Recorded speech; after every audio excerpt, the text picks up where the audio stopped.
Como los cuervos. Jeffrey Archer.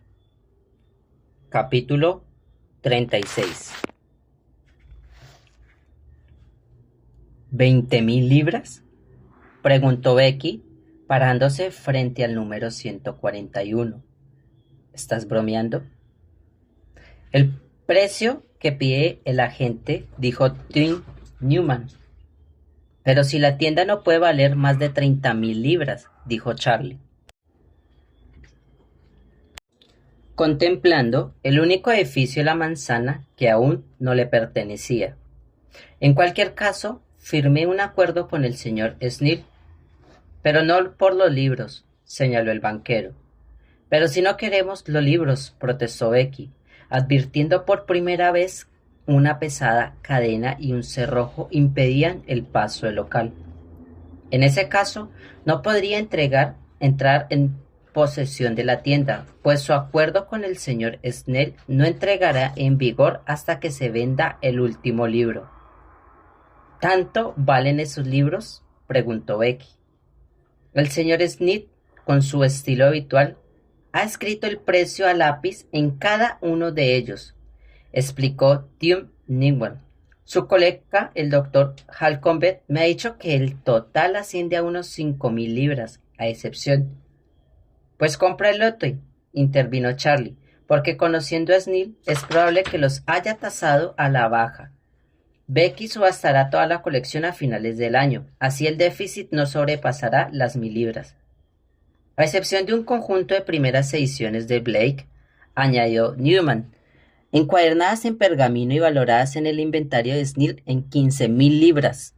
15.000 libras en un momento en que debo contar hasta el último penique. ¿Quién se imagina que alguien muy consciente de que usted no puede llevar adelante la construcción de los grandes almacenes hasta ser propietario de esta tienda en particular? Insinuó Newman. ¿Cómo pudo ella? Porque las obras de Blake fueron adquiridas previamente en la librería Hallowell Hill de la calle Curzon por las principescas suma de 4 libras y 10 chelines, y sospecho que la dedicatoria aclara la mitad del misterio. La señora Ethel Trenham, si no me equivoco, dijo Charlie. No, pero casi. Las palabras exactas que consta en la guardia, si no recuerdo mal, dicen: de tu nieto que te quiere, Guy, 9 de mayo de 1917. Charlie y Becky se quedaron mirando a Tim Newman durante unos instantes. ¿Qué quiere decir la mitad del misterio?, preguntó Charlie. También sospecho que ella necesita el dinero, dijo el banquero. ¿Para qué?, preguntó Becky incrédula. Para adquirir acciones de Trumpers, de Chelsea. El 19 de marzo de 1948, 2 semanas después de que el obispo regresara a Reims, la emisión de acciones Trumper fue aireada en la prensa, junto con anuncios a toda página en el Times y Financial Times. Lo único que podían hacer Charlie y Becky era sentarse y guardar la respuesta del público. Al cabo de 3 días del anuncio, la suscripción de bonos había superado la emisión y pasada una semana el Banco Mercantil había recibido el doble de las peticiones necesarias. Después de contar las solicitudes, un solo problema se planteó Charlie a Tim Newman: ¿cómo distribuir las acciones? Ambos estuvieron de acuerdo en aceptar la entrada a las instituciones que habían solicitado un paquete sustancioso, pues eso facilitaría al Consejo de Administración conseguir la mayoría de las acciones si se producían problemas en el futuro. La única solicitud que entregó a Tim provenía de Ambrose y Cia, que, sin explicación alguna, deseaba adquirir 100.000 acciones, que significaba controlar el 10% de la empresa. Tim, no obstante, recomendó al presidente que aceptara la solicitud, ofreciéndole al mismo tiempo un puesto en el consejo. Charlie accedió a ello, pero solo después de que Ambrose confirmara que la propuesta no procedía de la señora Trenham o alguno de sus allegados. 2 instituciones más solicitaron el 5%. Prudential Life, que había trabajado al servicio de la empresa desde el principio, y una fuente de los Estados Unidos.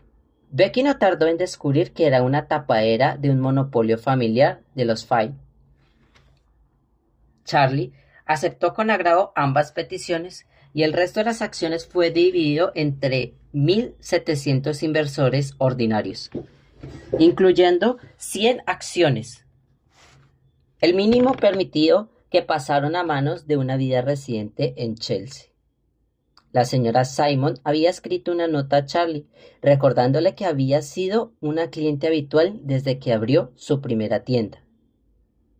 Una vez distribuía las acciones, Tim Newman creyó conveniente que Charlie pensaría en nuevos nombramientos para el consejo. Ambrose propuso al señor Robert Harrison, un socio mayoritario de los abogados Harrison, Dix y Cobb, a quien Charlie aceptó sin más. Becky sugirió que se nombrara Simon Matthews, que dirigía la sala de subastas durante sus ausencias.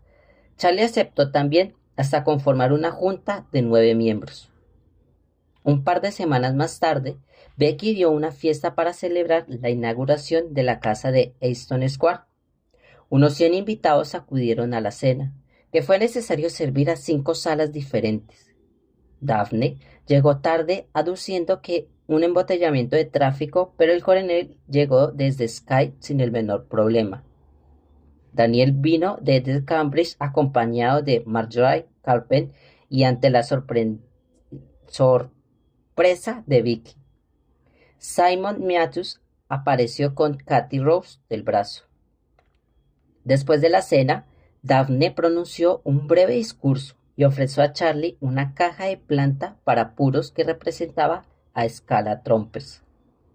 Becky consideró que el regalo había sido un éxito porque cuando el último invitado se marchó, Charlie se llevó la caja al dormitorio y la depositó sobre la mesilla de noche.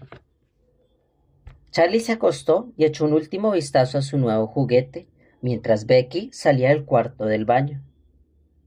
¿Has considerado la posibilidad de nombrar a Percy director? Charlie la miró con escepticismo. A los accionistas les gustará que conste un marqués en el papel impreso de la empresa. Les dará sensación de confianza. Eres tan presuntuosa, Rebecca Salmón. Siempre lo has sido. Siempre lo serás. ¿No dijiste eso cuando sugerí hace 25 años que el coronel fuera nuestro primer presidente? Muy cierto, pero estaba seguro de que se negaría. En cualquier caso, prefiero invitar a Daphne a formar parte del consejo. De esta manera tendremos el apellido y su particular sentido común. Tenía que haberlo pensado, pero no estoy segura de cómo responderá a la sugerencia. Cuando Becky invitó a Daphne a incorporarse a la junta de Trumpers como director no ejecutivo, se sintió abrumada y ante la sorpresa general asumió sus nuevas responsabilidades con inmensa energía y entusiasmo. Nunca se perdía una asamblea, siempre leía los periódicos de cabo a rabo y cuando consideraba que Charlie no había abordado en profundidad alguno de los temas tratados, o, aún peor, intentaba dar larga sobre algún asunto, le accedía hasta que explicaba en detalle sus proyectos. ¿Todavía confías en construir Trumpers por el precio que recomendaste en tu primer documento de propuesta, señor presidente? Le preguntó una y otra vez durante los siguientes 2 años. No estoy segura de que tuvieras una buena idea cuando ofreciste una participación a Daphne, gruñía Charlie a Becky después de cada asamblea tumultuosa en la que la marquesa le había vencido con creces. No me eches a mí la culpa, contestaba Becky. Yo habría invitado a Percy, pero tú dijiste que era una presuntuosa. Fue Daphne quien reveló a Becky que el 17 de Easton Square se ponía a la venta. Charlie solo necesitó ver una vez la casa de 8 habitaciones para decidir que allí quería pasar el resto de su vida. No pensó en que alguien debería supervisar la mudanza, parlamente a la construcción de Trumpers. Becky no se quejó porque también se había prendado de la casa. Los arquitectos tardaron casi 2 años en terminar las torres gemelas de Trumpers. El pasadizo colgante las comunicaba y las 5 plantas de oficinas que se elevaban sobre el solar de la señora Trenham. La tarea no resultó sencilla. pero Charlie confiaba en que el negocio continuará en las demás tiendas como si nada ocurriera a su alrededor. Todos los implicados quedaron maravillados cuando, durante el periodo de transición, las pérdidas de Tromper fueron mínimas. Charlie se propuso supervisarlo todo, desde el emplazamiento exacto, desde el 118 departamentos hasta el color de las 14 hectáreas de alfombra, desde la velocidad de los 12 ascensores hasta el voltaje de las 100.000 bombillas de los expositores de los 96 escaparates, hasta los uniformes de los 700 empleados, cada uno de los cuales llevaba un pequeño carretón de la plata en la solapa. Los costos sobrepasaron en mucho el presupuesto inicial cuando Charlie calculó la cantidad de espacio que necesitaría para el almacén, sin contar el aparcamiento subterráneo, ahora que tantos clientes poseían su propio automóvil.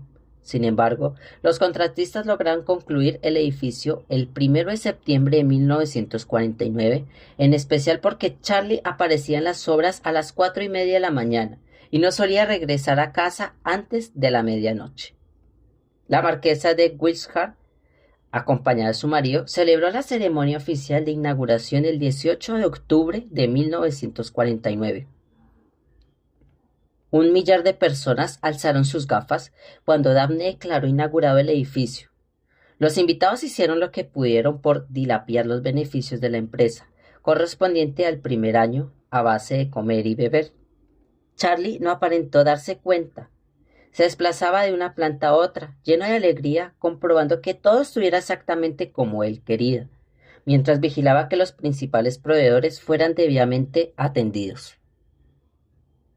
Amigos, parientes, accionistas, compradores, vendedores, periodistas, curiosos, gorrones y hasta clientes celebran el acontecimiento en todas las plantas. A la 1:00, Becky se sintió tan cansada que decidió ir a busca de su marido, con la esperanza de que consintiera en volver a casa. Encontró a su hijo en la selección de electrodomésticos examinando un frigorífico, que era demasiado grande para su habitación del Trinity. Daniel le dijo a su madre que había visto a Charlie salir del edificio media hora antes. ¿Salir del edificio?, preguntó Becky, incrédula. ¿Es posible que tu padre haya vuelto a casa sin mí? Cogió el ascensor hasta la planta baja y se dirigió a toda prisa hacia la entrada principal. El portero la saludó abriendo una de las enormes puertas dobles que daba a Chelsea Terrace. ¿Has visto a Sir Charles por casualidad?, le preguntó Becky. Sí, señora, señaló con un movimiento de cabeza al otro extremo de la calle. Becky vio a Charlie sentado en su banco, acompañado de un anciano. Ambos charlaban animadamente, contemplando Trompers. El anciano señaló algo que había atraído su atención y Charlie sonrió. Becky atravesó la calle, pero el coronel ya se había puesto firmes mucho antes de que llegara a su lado. «Cuánto me alegro de verte, querida», dijo el hombre inclinándose para besarla a Becky en la mejilla. Ojalá Elizabeth hubiera vivido para verlo. En mi opinión, se trata de un chantaje, dijo Charlie. Quizá haya llegado la hora de someter el tema a votación. Becky paseó la mirada por la mesa preguntándose cuál sería el resultado. La junta había trabajado al completo durante 3 meses, desde que Trompers había abierto las puertas al público, pero este era el primer tema de importancia que ocasionaba disensiones graves. Charlie se sentaba a la cabecera de la mesa y parecía particularmente irritado por la idea de que no iba a salirse con la suya. A su derecha se hallaba la secretaria de la empresa, Jessica Allen. Jessica no tenía voto, pero estaba presente para el recuento de votos. Arthur Selwyn, que había trabajado con Charlie en el Ministerio de Alimentación, había dejado la administración pública en fecha reciente para sustituir al ya jubilado Tom Arnold como director gerente. Selwyn había demostrado ser una elección inspirada, perspicaz y minucioso. Era el contraste ideal del presidente, pues siempre intentaba evitar confrontación. Tim Newman, el joven banquero mercantil de la empresa, era sociable, cordial y casi siempre apoyaba a Charlie, aunque no desdeñaba ofrecer un punto de vista contrario, si creía que peligraba las finanzas de la empresa. Paul Mer, El nuevo director financiero no era sociable ni cordial y no dejaba de afirmar que debía su lealtad al Banco Shield y su inversión. En cuanto a Daphne, pocas veces votaba como se esperaba de ella y no seguía la corriente a Charlie, ni a nadie. El señor Harrison, un abogado silencioso de edad avanzada que representaba el 10% de la empresa en nombre de Ambrose, hablaba muy poco, pero cuando lo hacía todo el mundo escuchaba, incluida Daphne. Ned Denny y Bob Meiggs, que llevaban casi 30 años al servicio de Charlie, no solían contradecir los deseos de su presidente, mientras Simon Matthews exhibía a menudo rasgos de independencia que confirmaban la alta opinión que Becky tuvo de él desde el principio. Lo último que necesitamos ahora es una huelga, dijo Merrill, justo cuando parece que hemos superado el punto crítico. Pero las exigencias del sindicato son insultantes, intervino Tim Newman. Un aumento de 10 chelines, una semana laboral de 44 horas antes de que se instauren las horas extras, repitió. Es insultante. La mayoría de los grandes almacenes han accedido a sus peticiones, recalcó Pulmer, revisando un artículo de Financial Times que tenía frente a él. Tirar la toalla sería un error, insistió Newman. Debo advertir a la Junta que significaría incrementar nuestros gastos de personal en 20,000 libras para este año, y eso antes de tener en cuenta las horas extra. A la larga, los que padecerán las consecuencias serán nuestros accionistas. ¿Cuánto ganan actualmente un dependiente?, preguntó el señor Harrison en voz baja. 250 libras al año, dijo Arthur Selwyn de memoria.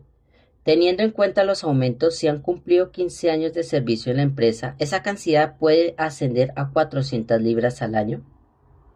Hemos repasado las cifras en incontables ocasiones, dijo Charlie con aspereza.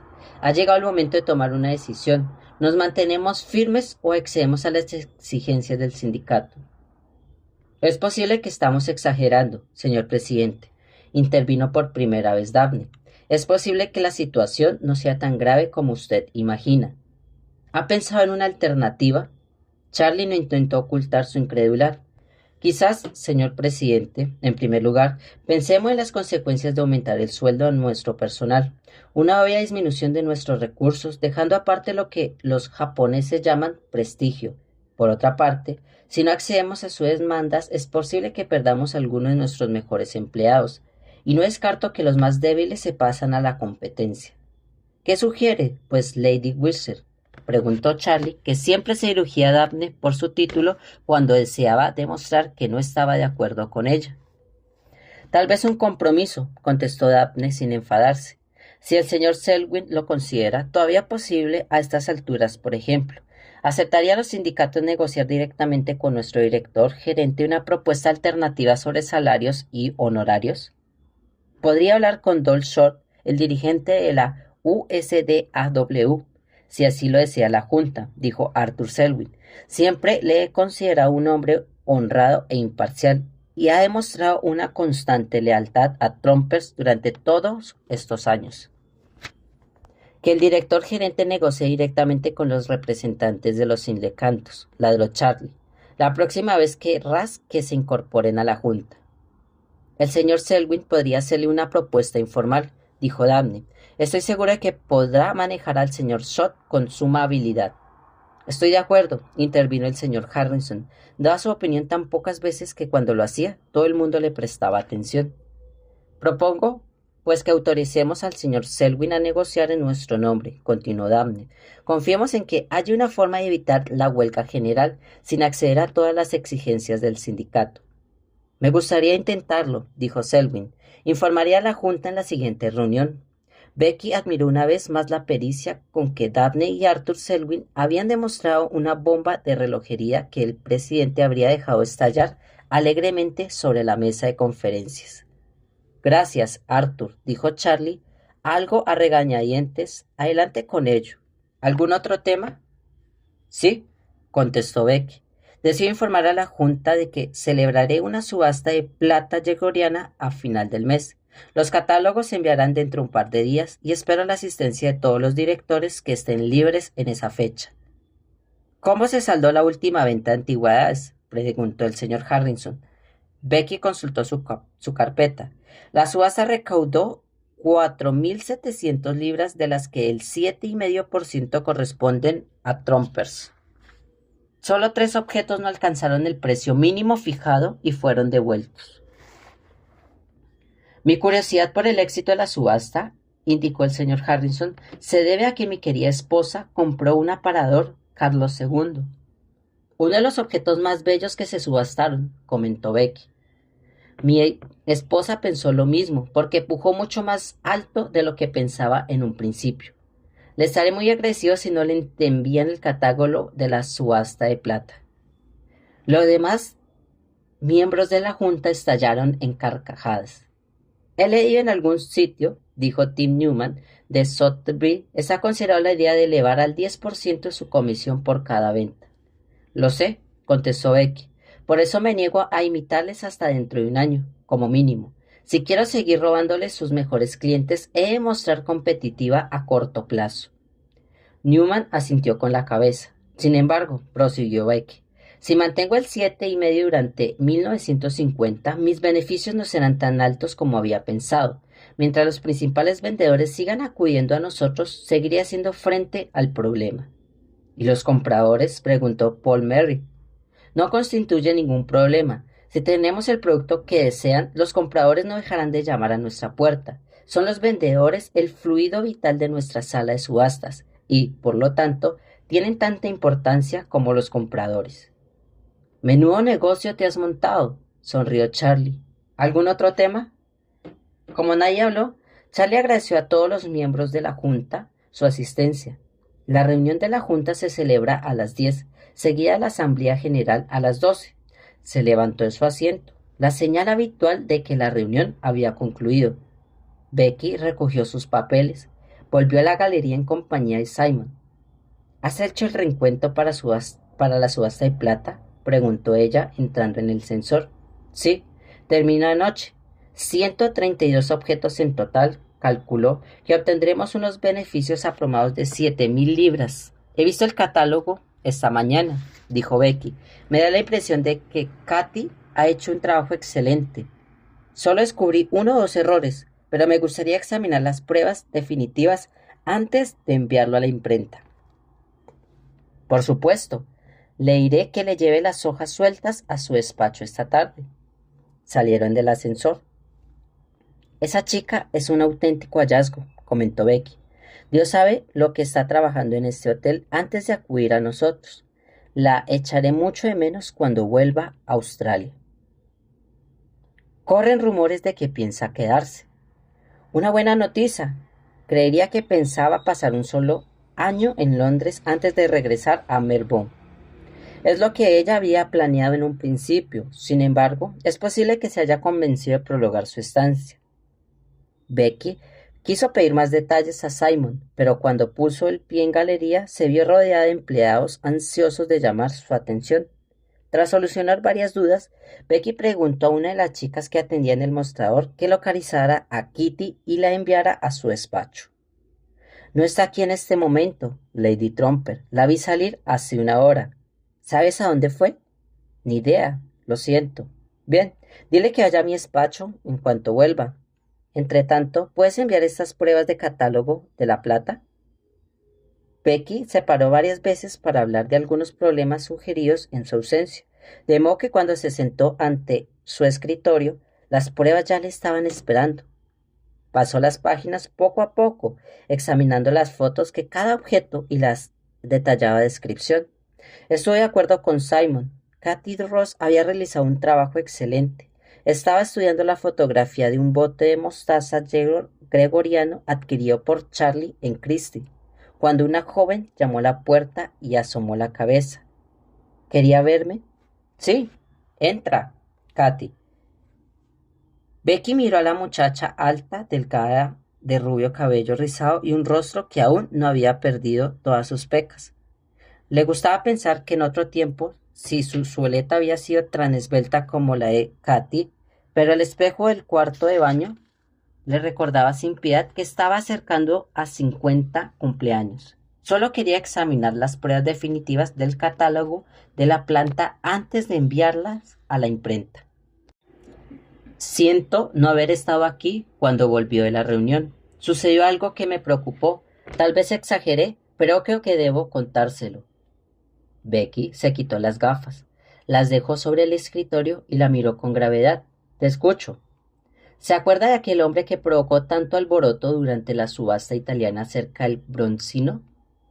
¿Crees que pudo olvidarle? Bien, esta mañana volvió a la galería. ¿Estás segura? Bastante. Corpulento, cabello castaño, bigote, pelirrojo y tez cetrina. Hasta tuvo la cara durante de llevar otra vez aquella espantosa chaqueta del tweed y la corbata amarilla. ¿Qué quería esta vez? No estoy segura, aunque le vigilé todo el rato, no habló con ningún empleado, pero se interesó mucho por algunos objetos de la subasta de plata, el lote 19 en particular. Becky volvió a calarse las gafas y pasó las páginas de catálogo hasta localizar el objeto en cuestión.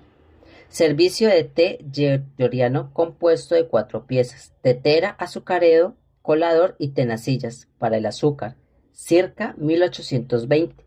Valor estimado 70 libras. Becky reparó en letras AH impresas en la margen. Uno de nuestros mejores artículos. Y él está de acuerdo con usted, por lo visto, porque pasó mucho tiempo examinando cada pieza por separado y tomando gran cantidad de notas antes de irse. Incluso comparó la tetera con una fotografía que había traído. ¿Nuestra fotografía? No, la trajo él. ¿De veras? Becky estudió de nuevo la foto del catálogo, y la razón por la que yo no estaba cuando usted llegó de la reunión es que decidí seguirle cuando se marchó de la galería. Buenos reflejos, sonrió Becky. ¿A dónde se dirigió nuestro hombre misterioso? A Chester Square, una casa grande situada a mano derecha. Dejó un paquete en el buzón, pero no entró. El número 19. Exacto, se sorprendió Katy. ¿Le conoce? En persona no, contestó Becky, sin más explicaciones. ¿Puedo ayudarla en algo más? Si te acuerdas algo del cliente que trajo ese lote en concreto para la subasta. Desde luego, porque me llamaron al mostrador principal para atender a esa dama. Hizo una pausa. No me acuerdo el nombre, pero era mayor, muy fina. Katy vaciló antes de continuar. Si no recuerdo mal, había viajado desde Nottingham. La dama me dijo que había heredado de su madre el servicio de té. Explicó que no le gustaba vender un recuerdo familiar, pero las circunstancias mandan. Recuerdo la expresión porque nunca la había oído. ¿Y qué opinó el señor Fellowes cuando le enseñaste el servicio? El mejor ejemplo del periodo que había visto en una subasta. Sobre todo porque cada pieza está en perfectas condiciones. Peter está convencido de que el lote alcanzará un buen precio, y así lo ha estimado en el catálogo. Lo mejor será que llamemos a la policía ahora mismo, dijo Becky. No deseo que nuestro hombre misterioso se levante otra vez para anunciar que este artículo también ha sido robado. Descolgó el teléfono del escritorio y pidió que la comunicara con Scotland Yard. Momentos después, el inspector Deakins de la CID, Departamento de Investigación Criminal, habló con ella y tras enterarse lo ocurrido aquella mañana, accedió a visitar la galería por la tarde. El inspector llegó poco después de las 3, acompañado por un sargento. Becky les condujo ante Peter Falls, el cual enseñó la raya diminuta de una bandeja de plata. Estaba examinando. Becky frunció el ceño. Fellows se interrumpió y se acercó al centro de la mesa donde ya se hallaba el servicio de té. Muy hermoso, dijo el inspector inclinándose para estudiar las piezas. Debe tratar de 1820, aproximadamente. Becky enarcó una ceja. Es mi afición favorita, explicó el inspector. Por eso siempre me acaban adjudicando este tipo de trabajos. Sacó una carpeta de su maletín y estudió varias fotografías junto con detalladas descripciones de objetos de plata desaparecidos. En fecha reciente del área londinense, una hora después, se mostró de acuerdo con Falls. Ninguna de ellas concordaba con la descripción del servicio de té georgiano. Bien, no nos ha informado de nada que coincidencia con este lote en particular, admitió. Los ha pulido de una forma tan admirable, dijo volviéndose hacia Katy, que es imposible identificar ninguna huella. Lo siento, dijo Katy enrojecida un poco. No, señorita, no es culpa suya. Ha hecho un trabajo excelente. Ojalá mis humildes piezas tuvieran ese aspecto. De todos modos, me pondré en contacto con la policía de Nottingham, no sea que encuentre algo en sus archivos. Si no es así, enviaré una inscripción a todas las fuerzas del Reino Unido, por si acaso, y también les pediré que investiguen a la señora Dawson, dijo Katy. Señora Dawson, tardarán un poco, por supuesto, pero le informaré en cuanto sepa algo. La subasta tendrá lugar dentro de 3 semanas, a partir del próximo martes, le recordó Becky. Bien, trataré que todo esté aclarado para ese momento, prometió el inspector. ¿Dejamos la página en el catálogo o prefiere que la retiramos? Las piezas, preguntó Katy. Oh, no, no retire nada. Dejen el catálogo exactamente como está, por favor. Alguien podría reconocer el servicio y ponerse en contacto con nosotros. Alguien ya reconoció el servicio, pensó Becky. A propósito, continuó el inspector, le agradecería que me diera una copia de la foto del catálogo, así como los negativos. Cuando Charlie se enteró de lo ocurrido, mientras cenaban, su consejo fue retirar el servicio de té gregoriano de la subasta y ascender a Katy. Tu primera sugerencia no es tan fácil de llevar a cabo, contestó Becky. El catálogo estará a disposición del público mañana. ¿Qué explicación le daremos de la señora Dawson por haber retirado de la reliquia familiar de su querida madre? Que, en primer lugar, no era de su querida madre, y que lo retirase por estar convencida de que es un objeto robado. Si lo hiciéramos nos podría acusar de incumplimiento en contrato, cuanto se descubra más tarde que la señora Dawson era inocente de la acusación. Si nos llevan a los tribunales no tendríamos a dónde cogernos. Si esta señora Dawson es tan inocente como tú piensas, ¿por qué demuestra la señora Trenham tanto interés por el dichoso servicio de té? Me cuesta creer que no tenga uno. Claro que lo tiene, rió Becky. Lo sé, porque lo he visto, aunque jamás me sirvieron la taza de té prometida.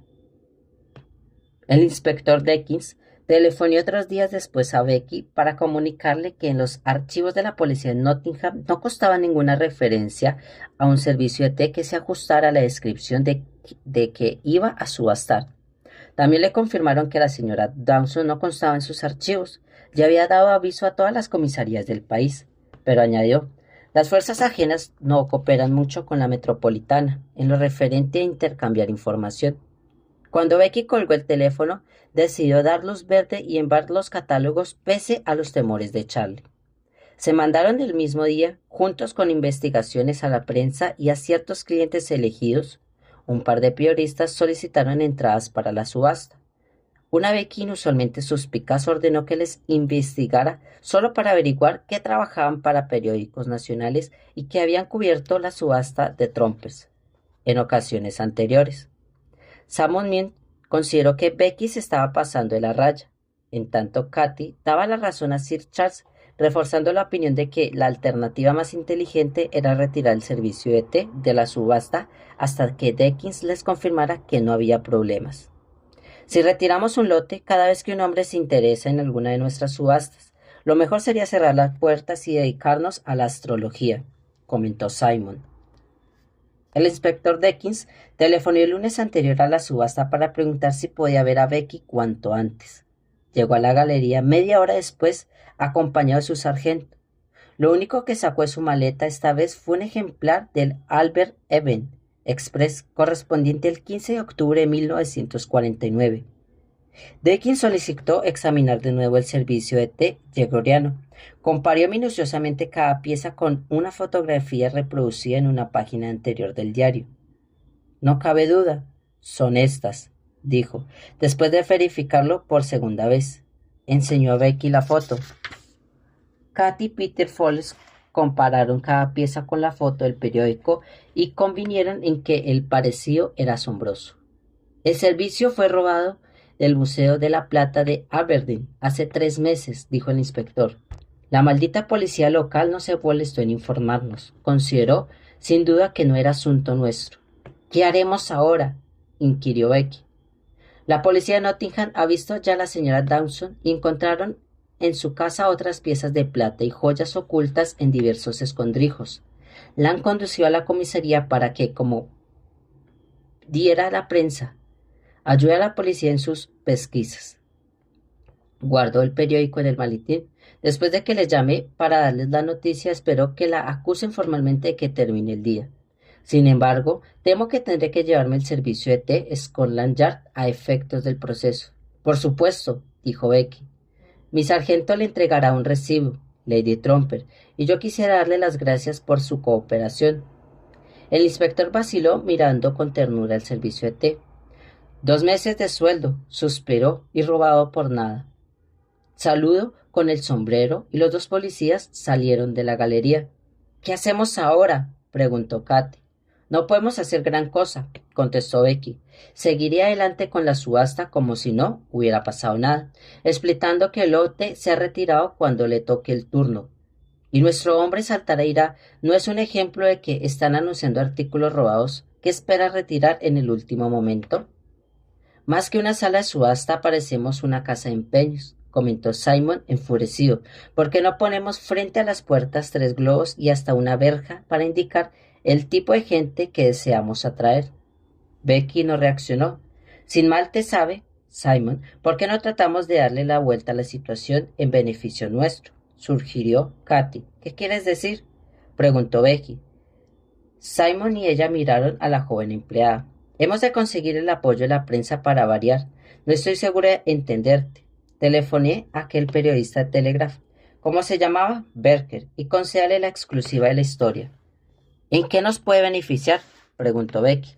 Esta vez le daremos nuestra versión de los hechos y estará muy contento de ser el único periodista que tenga la exclusiva, sobre todo después del fiasco del Broncino. ¿Crees que le va a interesar un servicio de té valorado en 70 libras? Estando mezclados en un museo escocés y en una perista profesional detenida en Nottingham, se interesará en el acto, en especial si no se lo decimos a nadie más. ¿Te apetece encargarte en persona del señor Barker, Katy? Preguntó Becky. Deme la oportunidad. A la mañana siguiente, el Daily Telegraph publica un breve pero destacado artículo en las páginas 3 anunciando que Trompers, los subastadores de bellas artes, habían llamado a la policía después de tener dudas sobre las propiedades de un servicio de té gregoriano, que posteriormente resultó haber sido robado del Museo de la Plata de Aberdeen. La policía de Nottingham había detenido a una mujer a la cual acusaron después de traficar con bienes robados. El artículo continúa diciendo que el inspector Deakins de Scotland Yard había aclarado al Telegraph: ojalá todas las de subastas y galerías de Londres fueran tan concienzudas como Trompers. Acudió numerosos públicos a la subasta aquella tarde, y pese a la pérdida de una pieza fundamental de la subasta, Trompers logró superar el precio estimado de varios lotes. El hombre de la chaqueta de tweed y la corbatilla no hizo acto de presencia. ¿Así que no seguiste mi consejo?, preguntó Charlie aquella noche, cuando leyó el Telegraph en la cama. Sí y no, contestó Becky. No retiré de inmediato el servicio de té, pero ascendí a Katy.